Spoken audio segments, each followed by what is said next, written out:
حادثے کے دن کیا ہوا؟ آپ کدھر تھے جب اصل میں آگ لگی درگاہ کو، جب آس پاس کی چیزیں جلنے لگی؟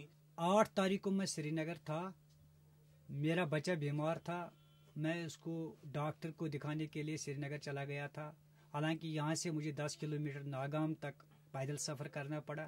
2:30 بجے کے قریب میں بچہ لے کر واپس چرار شریف پہنچا، جو کہ چرار شریف سے 3 کلومیٹر دور ہے نوہڈ علاقہ. وہاں پر میری ریزیڈنس ہے. میں وہاں پر ہی اس وقت رہائش اختیار کرتا تھا. اور میں نے یہاں پہنچتے ہی ٹھیک 2:30 بجے سے 6 بجے تک ایسی فائرنگ سنی کہ گولیوں کی ایسی گن گرش تھی کہ جیسی کبھی میں نے ان 65 دنوں میں کبھی نہیں سنی. وہ 65 دن تو ہم ایسے کہتے ہیں جو یہاں کارڈن کے چلے گئے، یعنی آپسی کراس فائرنگ کے وہ 65 دن چلے گئے. مطلب 65 ڈیز، مطلب روزانہ فائرنگ ہوتی رہی تھی. یہاں سے ملٹنٹ کر رہے تھے اندر سے، اور باہر سے آرمی، ریگولر آرمی اور BSF کے جوان کر رہے تھے. آپس میں یہ گولیوں کا تبادلہ ہوتا رہا. اور ٹھیک اسی تاریخ کو 8 تاریخ کو شام 10:30 بجے کے قریب، اس وقت فائرنگ نہیں ہو رہی تھی کیونکہ وہ میں نے پہلے ہی آپ سے بتا دیا کہ 6 بجے فائرنگ بند ہو گئی. 2:30 بجے سے ہوتی رہی، 6 بجے بند ہوئی، پھر 10 بجے تک فائرنگ نہیں ہوئی. 10:30 بجے کے قریب میں نے دیکھا کہ کوئی ہیلی کاپٹر آ رہا تھا. اس کی آواز ہم نے پہچان لی کہ ہم سمجھے کہ یہاں ہیلی کاپٹر ہے.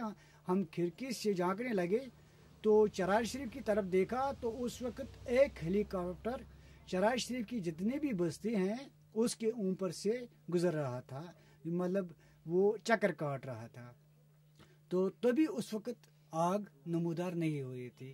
ٹھیک آدھے گھنٹے بعد ہیلی کاپٹر کے یہاں سے چلے جانے کے فوراً بعد بڑے تالاب، جو کہ چرار شریف کا ایک محلہ ہے، وہاں پر مسجد ہے، یہاں کی بہت پرانی تاریخ کی مسجد تھی بڑے تالاب سائڈ میں، وہاں سے آگ شروع ہو گئی. اور اس آگ میں تقریباً 250 مکانات اور 250 دکانات اس رات کو جل گئے.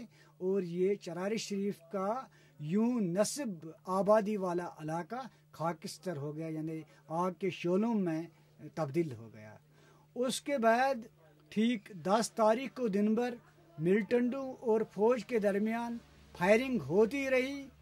وہ ایک دوسرے پر جتنے بھی ہتھیار ان کے پاس تھے، جتنے بھی ماڈل قسم کے، مطلب مختلف قسموں کے ہتھیار ان کے پاس، پیکا فائر تھا، راکٹ لانچر تھے، جو بھی ان دونوں مطلب دڈوں کے پاس موجود ساما ہتھیار تھا، خوب انہوں نے اس کی نمائش کی.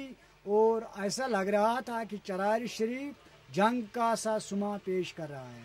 اور اس رات، جو کہ عید الاضحیٰ کی رات تھی، مسلمانوں کے تہوار کی وہ دن تھی، عید الاضحیٰ قربانی کا دن، تو اس صبح تو زیارت ٹھیک تھی. اور زیارت کے قریب جوار صحن میں جو خانقاہ تھی وہ بھی ٹھیک تھی، اس کا کوئی نقصان نہیں ہوا تھا. لیکن 11 تاریخ کی صبح، گویا کہ عید قربان یعنی 10 تاریخ کی شام سے 11 تاریخ کی صبح تک یہ دونوں بیچ کی رات میں خاکستر ہو چکے تھے، شہید ہو چکے تھے. زیارت بھی اور اس کے قریب میں جو جتنے بھی مسجدیں تھیں وہ بھی، جو کہ ایک بہت بڑا المیہ تھا.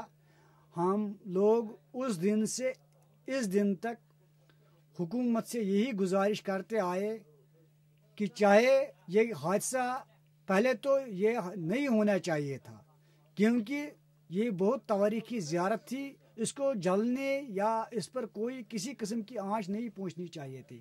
ٹھیک اس میں نہ ہماری گورنمنٹ کامیاب رہی، ہماری گورنمنٹ نہ زیارت کو بچا سکی، نہ زیارت کے اندر جتنے بھی تبرکات ہیں ہمارے لیے جو بہت ضروری تھے، امپورٹنٹ تھے کشمیر کے لیے، تو وہ بھی جل گئے.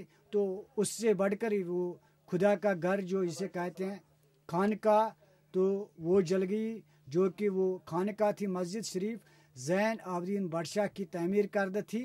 600 سال پرانی زیارت تھی، وہ بھی جل گئی. اور ہم اس وقت سے اس وقت تک حکومت سے گزارش کرتے چلے آئے.